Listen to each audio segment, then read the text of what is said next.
Сайн байцгаана уу хүнд үзэгчтэй. Өнөөдөр бид дефакто таймоо эхэлж байна. Монголын 7 хоногийн тайм 26 оны 8 дугаар сарын 7-оос 14-ний хоорондох 7 хоногт Монголд болсон одоо миний бодлоор 3 чухал үйл явдалд одоо явдлын тухай тайм ярина, шалтгааныг ярина. За тэгэхээр энэ 7 хоногт онцолж байгаа 3 сэдэв болохоор нэгдүгээрт Монгол судлалын 13 дугаар олон улсын хурал Монголд боллоо. Хоёрт нь Монгол банк хүүгийн төвшингээ, бодлогын хүүгийн төвшингээ 12.5-д хүртэл 0.5% нэмлээ. Шатахуун нийт дутагдлын шалтгааны дараа л ямар шалтгаантай юм бэ гэж. За 3 дугаарт нь COP17 болоход 4 хоног үлдлээ. Монгол хариу хэлэх цаг ирлээ гэж. За ийм 3 сэдвийг онцлох гэж байна. За эхлээд 1-р сэдв рүү гаръя. За Монгол судлалын 13 дугаар олон улсын хурал уламжлал ба орчин үе гэсэн сэдвтэ 8 дугаар сарын 10-наас 13-ны хооронд боллоо. Ерөнхийлөгч Хүрэлцэхийн ивэлдор болж байгаа. Монгол судлал уламжлал ба орчин үе сэдвтэ энэ 13 дугаар Монгол судлалын 13 дугаар олон улсын хурал одоо Улаанбаатар хотод болж өнгөрлөө. За 30 гаруй орноос 600 орчим эрдэмтэд судлаачид оролцсон байна. Тэгээ энэ хурал дээр хил шинжил, түүх, археолог, угсаатан зүй, уран зохиол, соёл, нийгэм гэх мэтэр 20 гаруй чиглэлээр 500 гаруй илтгэл хилцүүлж явууллаа. За зөвхөн сонин тоо баримт дурдхад байна шүү дээ. Энэ ийм анхны энэ хурал нь ийм хурал байна шүү дээ. Анхны ийм хурал 1959 онд болсон. Улаанбаатар хотод зохион байгуулсан Монгол хэл уран зохиолын судлаачид цугларсан. За 15 орноос 40 хүн оролцож исэн. Түүнээс хойш нийт 12 удаа хуралдсан. 60 гаруй орноос нийт 4000 орчим эрдэмтэд оролцсон. 20 гаруй салбарт 3000 орчим гаруй илтгэл тавьсан. Ийм арга хэмжээ юм л да. Тэгээд өнгөрсөн 67 жилийн хугацаанд Монгол судлал дэлхийн хэмжээний шинжих ухаан Абасон гэж онцгой дүгнэж хэлсэн байлээ. За энэ олон улсын Монгол судлалын тэргүүн энэ байгууллага ингээд за олон улсын Монгол судлалын холбооны тэргүүн Юки Конагая гэж Япон судлаач эрдэмтэн байдаг. За энэ хүн бол одоо тэргүүн ерөнхийлөгч нь. За энэ хүн болохоор энэ хурлын давтамж 5 жил хуучин тутам байсныг одоо 3 жил энэ удаагаас болоод 3 жилд нэг болгосон. Тэгээ шинжилгээний хүрээнд болохоор энэ хурлыг зохион байгуулж байгаа онцгой ач холбогдолтой боллоо гэж уулзж байгаа хугацаа хурдан байна гэж. Ер нь энэ байгууллага болохоор ер нь өдөр тутмын ажлыг хариуцдаг хүн болохоор Заяабаатар, доктор Заяабаатар олон улсын Монгол судлаачдын холбооны ерөнхий нарийн бичгийн дарга. Энэ байгууллага болохоор өөрөө гишүүнчлэлтэй. Тэгээ энэ талаараас судалдаг хүмүүс гишүүн болдог. Тодорхой төлбөр гишүүнчлийн төлбөр төлдөг юм байна. За дэлхий дээр ийм томоохон хэлний эрдэм шинжилгээний ийм хурлууд холбоонууд байдаг юм байна. Жишээлбэл Кельт хэлний судлалын олон улсын хурал 4 жилд нэг болдог. Туркологи гэж байгаа. Туркийн хэлний олон улсын конгресс 5 жил тутам болдог. Одоо бид ингээд 3 жилийн давтамжтай болсноор хурцж байна гэж үзэж байгаа юм байна. За ерөнхийлөгч Хүрэлцэх болохоор хиймэл оюун ухаан, том өгөгдөл, дижитал архивыг Монгол судлалд нэвтрүүлж, ил тод нэвтрэх самтай болгохыг онцгойлон тэмдэглэж ирсэн. Тийм өрмөг санагдсан. Би энэ хуралд эхний хурал нээлтэндээ суусан. За мөн ер нь энэ болохоор өөрөө яагаад ийм чухал юм бэ гэвэл дэлхийн 30 гаруй оронд монгол хэлийг судалдаг юм байна. Түүний ер нь энэ соёлыг судалдаг 600 орчим эрдэмтэн байдаг. Тэд Улаанбаатар цугларна гэдэг бол үнэхээр Монгол улсын зөөлөн хүчний бодлогын одоо тод жишээ гэж харж байгаа. За монгол хэлний дижитал хөгжил мөн AI powered tools гэж ярддаг энэ хиймэл оюун ухаанд байгаа энэ хэрэгслүүдийг ашиглахад монгол хэл дээр байгаа агуулга нь хомс байдаг. Дэлхийн шинжих одоо ухааны одоо их олон хэллэгүүдийг өөрийнхөө хэлээр тавигдсан ийм энэ хиймэл оюун ухаан дээр өөрийн сан байдаг л да. Тэгээд дэлхийн олон шилэг тайлангууд бас монгол хэл дээр орчуулганд байхгүй байгаа. Гэх мэтээр судлаач одоо хийх ажил зөндөө байгаа. Ийм асуудлыг бас хилцүүлэх ёстой. Ер нь бол Монгол улсын түүх, соёл эргээд ингээд олон зуун жилийн түүх Чингис хаангийн судлалыг судлах нач холбогдолтой ч гэсэн миний бодлоор бол орчин үеийн Монголын бодит байдлыг судлах, ялангуяа Монгол улсад зэрэгцэн хийгдэж байгаа улс төр эдийн засгийн шилжилтийг олон талаас нь харах, дүгнэх гэх юм бол Монгол судлалын энэ агуулга нэлээд өргөжин гэж харж байгаа. Яагаад гэвэл нийгэм ер нь олон орнд дэлхийн 40-од улсад энэ улс төр эдийн засгийн шилжилтэд давхар хийж байгаа. За амжилтанд тэрийн болгон хүрэхэд хэцүү цөөхөн орнууд манайх одоо бас хэдийгээр бид өөрсдөө тодороосоо шүмжилтэд ханддаг ч гэсэн ардчсан орон юм чинь. Ер нь бол энэ давхар шилжилт гэдэг бол тийм амархан биш. Хүн төрөлхтний түүхэнд бол тийм олон улсад зэрэг явагдаагүй. Учираас Монгол судлалд өнөөдрийн Монгол улсын асуудлуудыг, сорилтуудыг шийдэж байгаа хэлбэрүүдийг шийдэж чадахгүй байгааг нь яагаад гээд судлал бол бас их олон сонин агуулгын хувьд өргөжнө гэж харж байгаамаа. За ингээд өнөөдөр манай томын 2 дахь сэдв бол эдийн засгийн сэдв байна. За энд зөндөө ярих юм байгаа. Яагаад гэвэл энэ өнгөрсөн 7 хоногт Монгол банкны мөнгөний бодлогын хороо гэж байдаг. Тэр онцгой хурал хийсэн. Ээлж тусаар хуралдаад Монголын банкны бодлогын хүүгийн түвшинг 0.5 пунктээр нэмээд 12 байсныг 12.5% хүргэсэн. За тэгээд арилжааны банкуудын заавал байлгах нөөцийн бас 0.5%-аар нэмээд 14.5% хүргэсэн байна. Тэгээд энэ дээр бас товчхон тайлбар хийх хэрэгтэй байх. Бүх арилжааны банкн дээр байгаа энэ одоо хүний хийсэн бүх мөнгнүүд тэр одоо юуныхаа одоо түргэн одоо мөнгө бүх хийсэн мөнгнүүд хадгаламж байгаа янз бүрийн хэлбэрээр сугларсан мөнгөний 14.5% хэрэглэхгүй баттайгаар барьж яхахыг тэр заавал байлгах нөөц гэж ярьдаг. Яагаад гэвэл банкн дээр ямар нэг асуудал гарах юм бол тэндээсээ мөнгө төлөхөөр.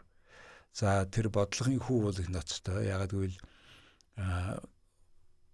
арилжааны банкуд зээлэнд өгөөгүй байгаа хадгаламжаас авсан мөнгүүдээ жилийн 12.5% хүүтэйгээр байрлуулж болно гэсэн үг. Хэд хоног байрлуулах нь хамаагүй.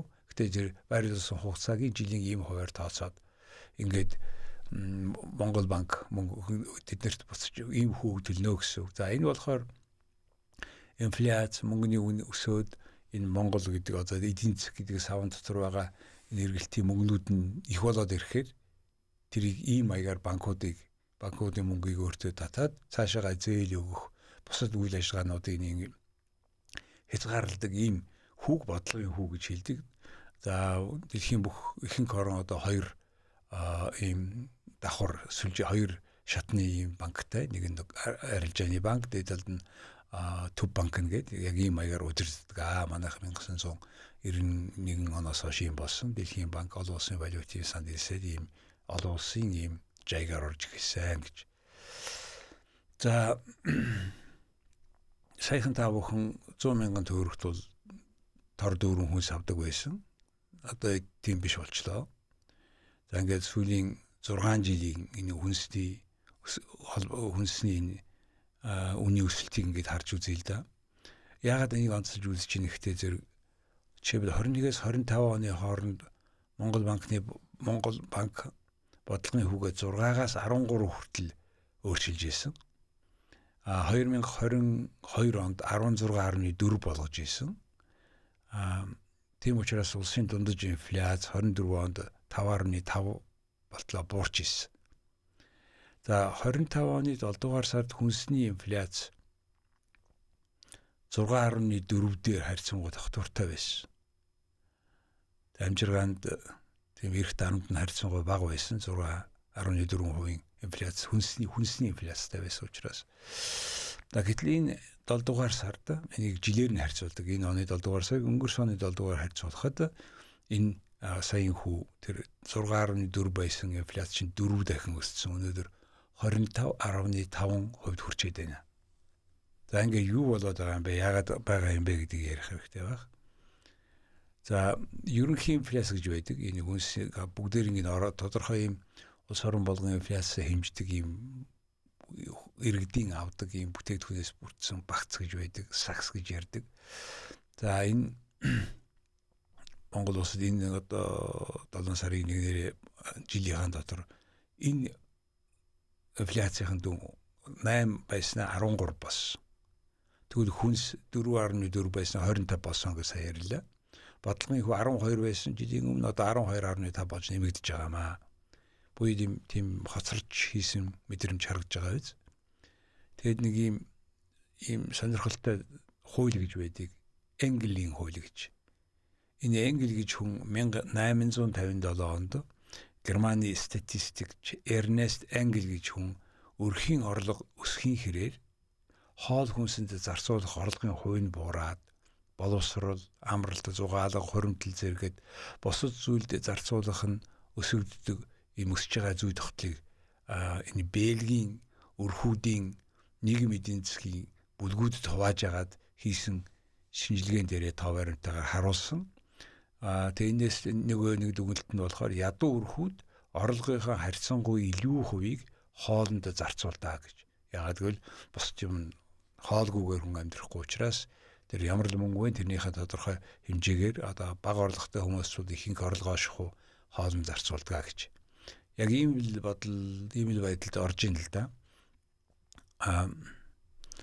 За Төв банк бодлогын хүүгээ 12% барьж байсан ч хүнсний өсөлт ингээд өөрөө инхүү ингээд задарсан. Тэгээ энэ шок нь одоо зөвхөн мөнгөний эргэлтээс бос нийлүүлэлтийн сүлжээний доголдол геополитикийн нөхцөл болон импортын хамаарлаас үүдэлтэй гэдгийг харуулж байгаа юм. За ер нь бол энэ Монгол улсад нийлүүлэлтийн хямрал болж байгаа энэ утгаараа.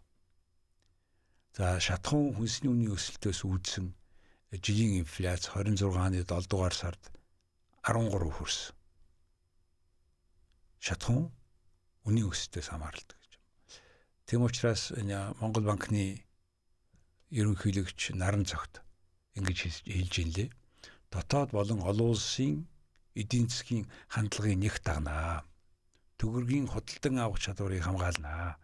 Санхүүгийн тогтвортой байдлыг хадгалахад шаардлагатай бүх арга хэмжээг авах болно гэж мэдгдсэн саяхан.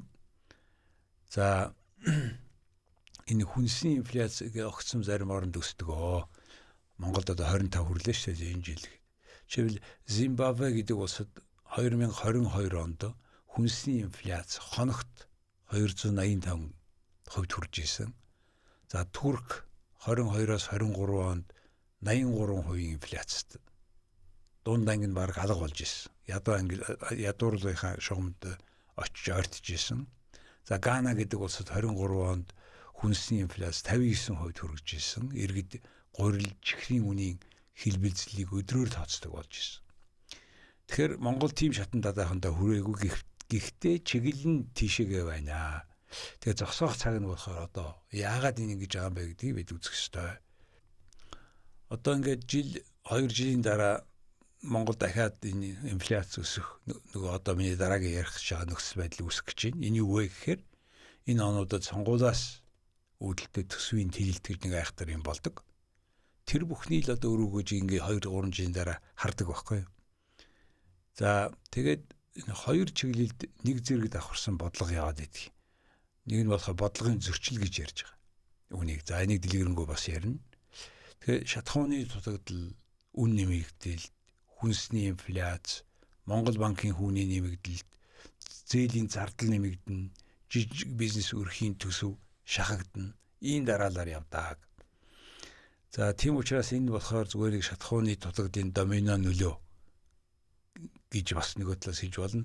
Энэ зүгээр дараалал зогсохоос гадна иргэд бүхний хоолны тавган дээр нь буух ийм ажил явагдаж байна.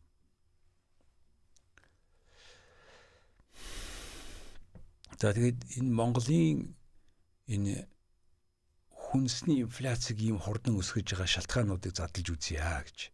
Энэ юу болоод байгаа юм бэ гэж. За нэгдүгээр энэ бол зудтай холбоотой. Бид тэрийн болгон бодгоо саяхан 70 сая малтай гэдээс одоо 54 сая малтай гэж ярьж байгаа шүү дээ. 23-24 онд зуд сүүлийн 10 жилд байхгүй хүчтэй цуд болсон. 24 онд Монгол улс 9 сая 9.4 сая 24 онд 23 онд 4.9 сая гэд нийлээд 15 сая мал хоригдсоо энэ 2 жилийн цутанд. Энэ бол тэгэд яригдчихсэн нийт малын бараг 4/1 орчим алга болсон. За энэ болохоор ингээд яваанда 2 жилийн өмнө болсон цуд 2 жилийн дараалан болсон цудыг чинь одоо үр дүнд нийлүүлэх малынх нь хэмжээ буурч байна гэсэн. Тэгээ нийлүүлэлт унахаар үн өсдөг. За нэгдүгээр шалтгаан.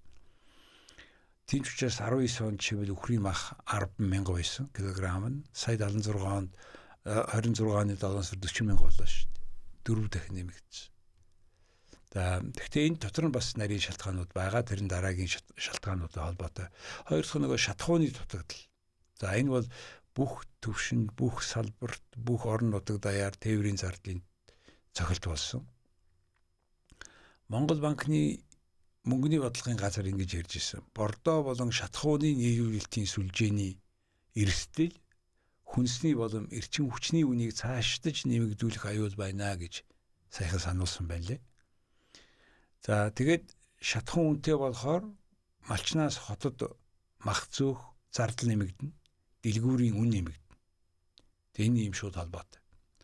За 3 дугаар шалтгаан бол хүнсний аюулгүй байдлын бүтцийн сул тал. Мөн импортын хамаарал. Монгол улс малын тоогоор нэг хүнд ногдох харьцаагаар дэлхийг тэргүүлдэг атлаа малчтын орлого нэмэгдэхгүй байна. Тээвэр, шатхуун, хадгалах, олон шатлалтай нөө зуучлагчдын зардал чейнжүүдийн гэх мэтэр ингээд энэ бүхэн чинь үн өсөд идэг. Үр дүнд нь малчин хямд зарахыг боддог. Хурдан мөнгө олохын тулд хэрэглэгч үнэтэй авах малчны хувьд бол өгж байгаа үн нэмэгдээгүй мөртлөө хэрэглэгчдэр их үнэтэй тусаад байгаа. За энэ болохоор зах зээлийн дэд бүтцийн доголдол гэж харж байгаа. За дөрөвдүгээрт уур амьсгалын өөрчлөлт гэж болж байгаа. Гангийн давтамж. Сая тэр Монгол банкны ерөнхийлөгч наран цагт ган гачиг зэрэг байгаль орчны асуудал үнийн өсөлтийг нэг шалтгаан болж байна гэж хэлсэн. Байна лээ. Мөн богино хугацаанд интервенц хийхийг үр ашиг нь бага болч. Түүний оронд хөдөө аж ахуй, дэд бүтц, дунд урт хугацааны хөрөнгө оруулалт хийх шаардлагатай гэж онцлсон. Энэ бол бодиттой бас өнөө цаг үеийн шаардлага. За мөн усчуулалт, тижээлийн нөөц, малчтын даатгал энэ бүхэн чинь бүгдээрээ л шийдэх арга дотор орж байгаа. Ерөнхийдөө бол энэ бүхнийг ингээд цогцоор нь шийдэх суур үндсэн тийм суур хүч нь болохоор зэрэг малчтын хоршил байгаамаа. Бид хоршоо гэд нэрлэдэг байгаа. Сая тэгээ хоршоо гэд нэрлсэн мөртлөө хувь хүнд нь мөнгө өгсөн сонгуулийн арга хэмжээ болчихлоо шүү дээ өнгөрсөн одоо сая ерөнхийлөгчийн сонгуулийн үеэр. Тэгэхээр энийг болохоор энэ хоршоо хамтдаа хариуцаад хамтдаа юмаа хийгээд хамтдаа тэр бэлчээр усаа зохицуулаад сэлгээд ингээд хадлан тижэл аваад ингэснийхэн төлөө илүү мөнгө өгөх ёстой болохоос биш зөвхөн хувь хүнд нь өгчдөг тийм юм сонгуулийн одоо тийм кампани болчиход байгаамаа. За 5 дугаарт нөөцийн махны систем одоо ажиллахгүй байна. Ажиллах боломжгүй болсон. Яг гэвэл энийг Улаанбаатар хотод хүн амын ихэнх нь байгаа учраас Улаанбаатар хотод энэ нөөцийн махыг олон хүнд нь ингээд яг багс үеэр нь нийлүүлнэ гэдэг бодол явж исэн бол тэгж хөдөөнөөс авч исэн бол одоо бүх улс оронд аймагуудаар хүртэл энэ махны үн адилхан өсөж шүү дээ. Аймгийн төвүүдээр махны үн бас адилхан өсөд байна. За тэгээд 6 дахь том шалтгаан, гол шалтгаан бол засгийн газрын мөнгөний тараалт. За ингээд маусаар компьютерийн маусаар сонгуул гээл маус дарахаар бол эдийн засаг өвдөж эхэлдэг. Ийм мөнгө тараадаг уламжлалтай. Одоо хойтон тэрний хойт юм болно.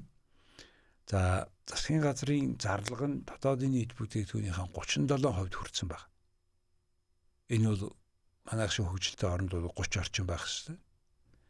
Тэгээд энэ 37%-ийн зарлагын те 3/2 нь улсын аппарат болон нийгмийн халамжид зарцуулагдаж байгаа.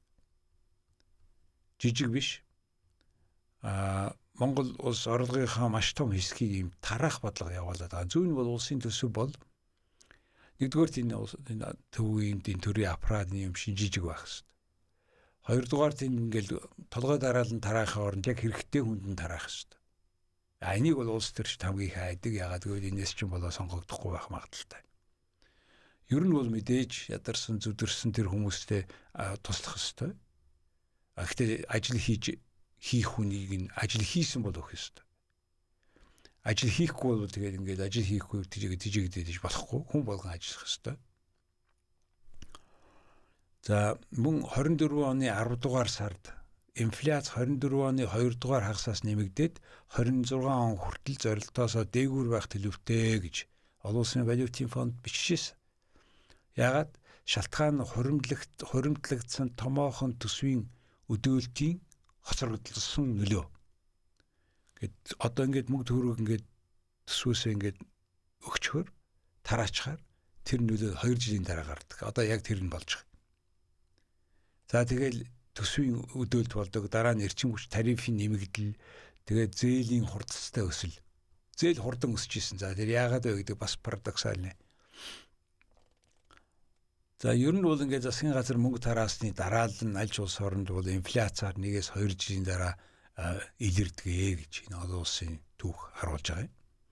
За тавчхандаа болохоор бол Монголын хүнсний инфляц бол мөнгөний хитэх хэрэлтээс биш нийлүүлэлтийн энэ олон дээдх шалтгаануудаас болж байна. Монгол банкны хүүгийн хэрэгсэл нь дангаараа үнийг зогсоож чадахгүй. Энэ шийдэл нь хөдөө аж ахуйн бүтцийн өөрчлөлтийг хийх хэрэгтэй гэж. За тэр сонгуулийн мөнгө тараалтын тухай хэдэн үг хэлэхээс аргагүй яагаад ийм юм болчих вэ гэж. 23-24 онд цалин болон хөрөнгийн зарлага огцом өссөн. Энэ төсвийн хэд өргөгдөх бодлого бий болгосон. Тэгээд парадоксал нь бодлогын хүүг бууруулсан. Тэрнтэй хамтраад зээлийн өсөлт хурдтай өссөн зээл. За ингээд зарим одоо юу болсон бэ гэдэг шагсаавал 23 онд сонгуульд бэлтгэж зарлага нэмэгдүүлсэн. 24 он сонгуулийн жил нэмэлт төсөв, цалин, тэтгэвэр нэмэгдэх, иргэний албан хаагчдын одоо төрийн албан хаагчдын цалин тэтгэврийг дахин үнэлсэн. 25 онд нүүрсний экспортын орлого огцон буурсан. Тэм учраас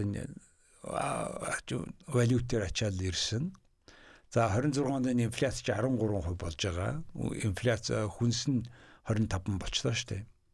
Ингээд Монголын тэр 33 их 80-ийн нийт төсвийн одоо 19 онтой харьцуулахад 33 их 80-ийн төсөв нь 19 онтойгоо харьцуулахад 3 дахин өссөн байна. Тэгээд ер нь нийт төсвийнхаа 70%-ийг цалин, тэтгэвэр, татаасын үүрэгт төр зарцуулж байгаамаа гэж. Тэгэхээр энд юу харагдж байгаа гэдэг зэрэг хоёр том бодлогын зөрчил Монгол улсад явагдаад байна. Нэг нь Монгол банк нэг талаасаа хүүгээ нэмээд инфляцийг дарахыг оролдоод байгаа. Нөгөө талаасаа засгийн газар нь нөгөө цалин, тэтгэвэр, халамжаа маш хүчтэй нэмээд байгаа. Эргэлтийг нь дэвэргээд байгаа. Тэгээд энэ хоёр ингээ хоорондоо зөрчдөг. Тэгээд Монгол банк нэг хаалгыг хаачаар засгийн газар өөрийн хаалгыг нээчээд байгаа. Энэ хоёр зөрчилдөөнөөс болоод л одоо энэ мөнгөний, энэ хүнсний, энэ үнийн огцом өсөлтүүд чи яваад байгаамаа гэж. Зүгээр жоохон судлаад ингээ харлаа л да ямар өөрчлөлт хийж их вэ гэж. Жишээ нь одоо ингээд 19 онд эмч багш нарын цалин 20 хүртэл хуваар нэмсэн. За нийт нэмэгдэлт нь нийлээд нийт 30% болсон гэж ярьж байгаа. 23 оны 7 дугаар сар төрийн албан хаагчдын цалин 40% нэмсэн. Сонгуулийн өмнөх жил. 24 оны 4 дугаар сар цалин одоо энэ багш эмнэлгийн ажилтны цалин аймагт 2.1 сая, сумдад 2.3 сая төгрөг болгож нэмсэн. Сонгуулийн жил. 26 онд багшийн цалин 50% нэмсэн. 742 мянган төгрөгөөр. За тэгээ нийт 2.8 сая төгрөг хүрэх арга хэмжээ авч байгаа. 2026 оны 1-р сараас. 26 оны 8 дугаар сараас одоо эмчийн цалин нэмж байгаа. За дараа нь 11 дугаар сард багш нарын цалин 26% нэмнэ. За 27 онд эмч нарын цалин 3.5 сая төгрөгт хүргэнэ гэж.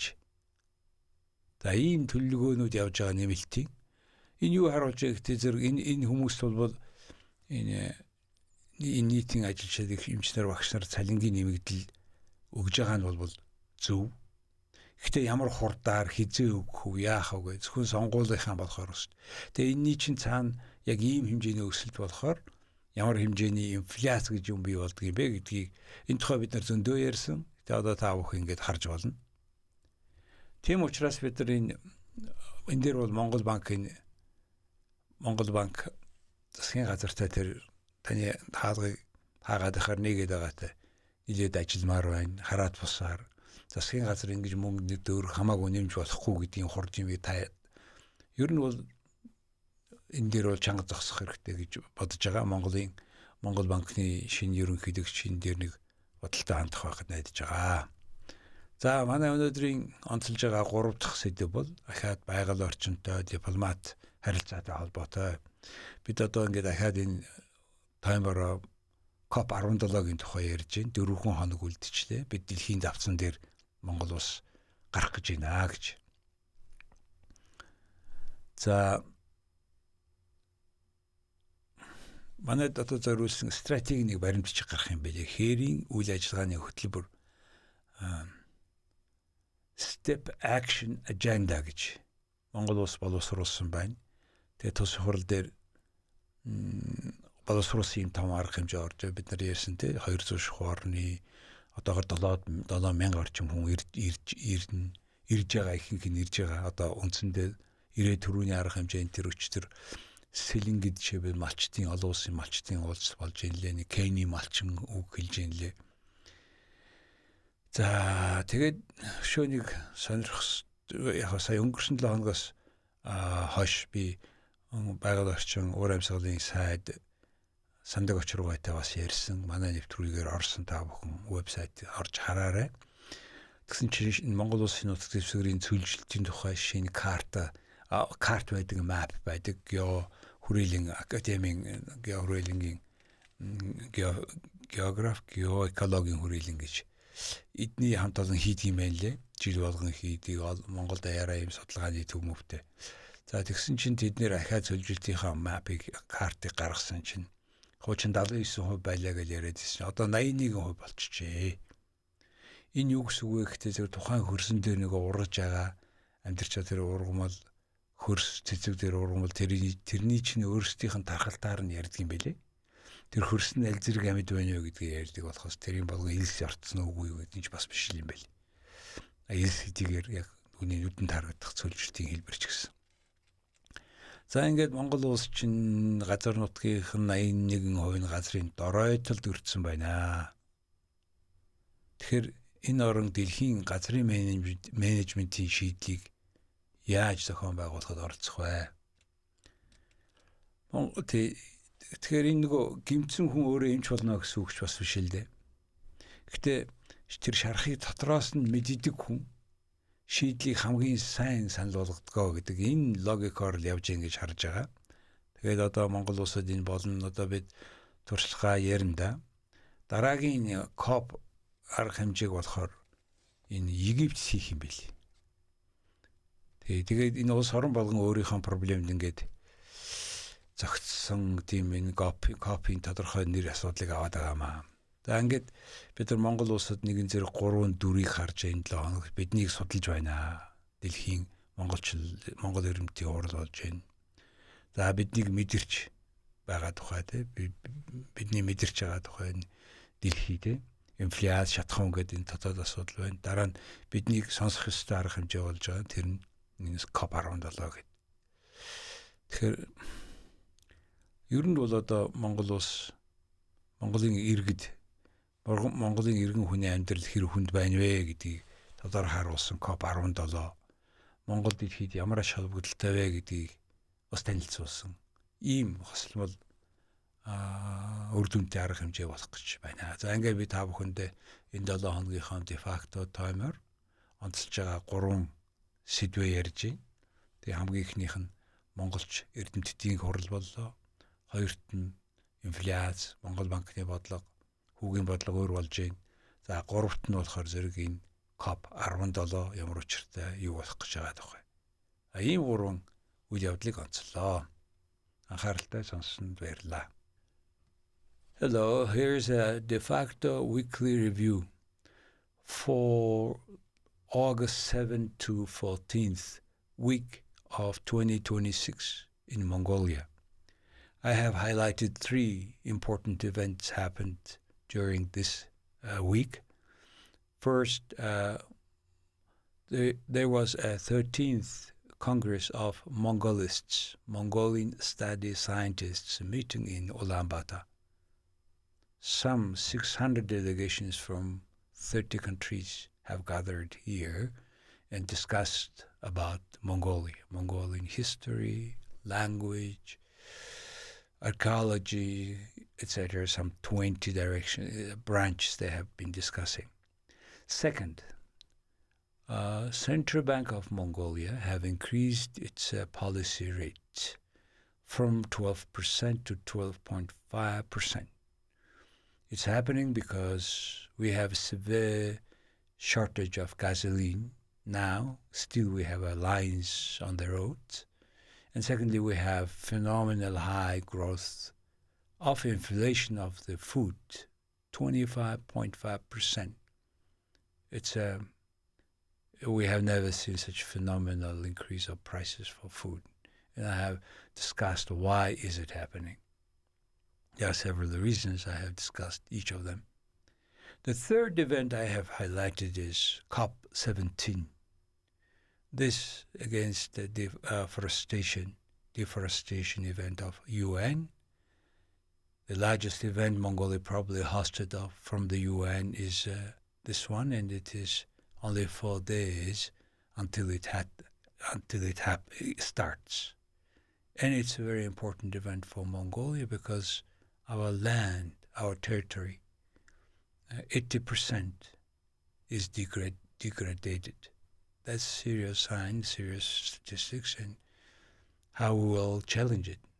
That was the focus of this conversation, and in total we have covered 3 important events happened last week in Mongolia. Thank you.